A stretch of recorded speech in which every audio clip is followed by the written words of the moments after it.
The new law and order, shooting people on sight. We are going to authorize the use of deadly force against the cartels. If you have somebody coming in with the fentanyl on in the backpack, they even break through the border wall where there is wall. If they're doing that, that's the last thing they're going to be able to do, because we're going to leave them stone cold dead at the border. People are killing people when they go into the stores. You'll have 300 young people who are not looking for a good future walk into a store, big department store, and just pillage it. And if you happen to be there when they're there, they'll knock the hell out of you and kill you in some cases.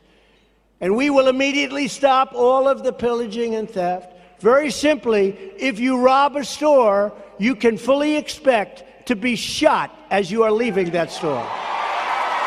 Shot.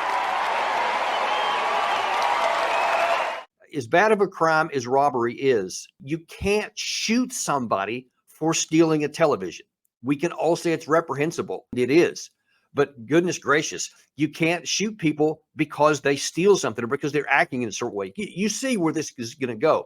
Nobody can just condone law enforcement killing people. For crying out loud, we see all the time how big of a problem sometimes police brutality is, or when they use excessive force. It's a big issue already. Now imagine if you make it something like this where it's across the board, where, anytime somebody's coming out there, the police are going to shoot them. I mean, it would not stand up in court in any way, because there's so many laws that violate. You can't just say you're going to give authorization. So in reality, neither on the border nor in the domestic situation would either of these policies come to pass. It would never stand up. The talking about it, though, using the increasing language of violence, is getting into the ideas of voters. You see, they're already cheering this very loudly already.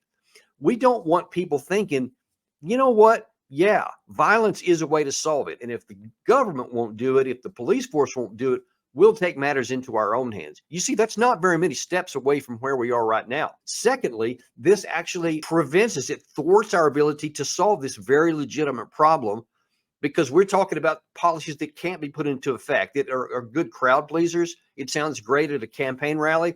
It'll never work in reality. So instead of saying, let's find some really difficult solutions to a genuine problem, something that can be done, something that's realistic, we're instead talking about these bombastic threats that aren't going to help. So meaning that we're not actually putting any policy options out for what's going to actually solve the problem.